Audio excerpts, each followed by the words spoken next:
சீடர்கள் புறப்பட்ட கரையிலேயே மறுநாளும் மக்கள் கூட்டமாய் நின்று கொண்டிருந்தார்கள். முந்தின நாள் ஒரு படகை தவிர வேறு படகு எதுவும் அங்கு இல்லை என்பதையும், அதில் இயேசுவின் சீடர்கள் மட்டும் போனார்களே அன்றி இயேசு அவர்களோடு அப்படகில் ஏறவில்லை என்பதையும் அவர்கள் கண்கூடாக பார்த்திருந்தார்கள். அப்போது ஆண்டவர் கடவுளுக்கு நன்றி செலுத்தி கொடுத்த உணவை மக்கள் உண்ட இடத்திற்கு அருகில் திபேரியாவிலிருந்து படகுகள் வந்து சேர்ந்தன.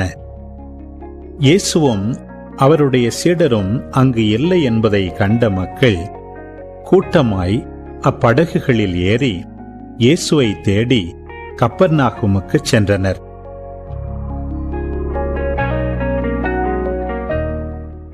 அங்கு கடற்கரையில் அவர்கள் அவரை கண்டு, ரபி, எப்போது இங்கு வந்தீர் என்று கேட்டார்கள்.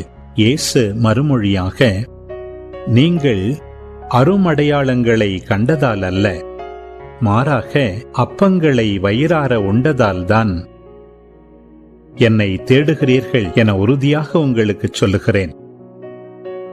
அழிந்து போகும் உணவுக்காக உழைக்க வேண்டாம், நிலை வாழ்வு தரும் அழியாத உணவுக்காகவே உழையுங்கள்.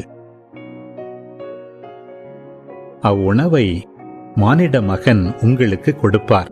ஏனெனில் தந்தையாகிய கடவுள் அவருக்கே தம் அதிகாரத்தை அளித்துள்ளார் என்றார்.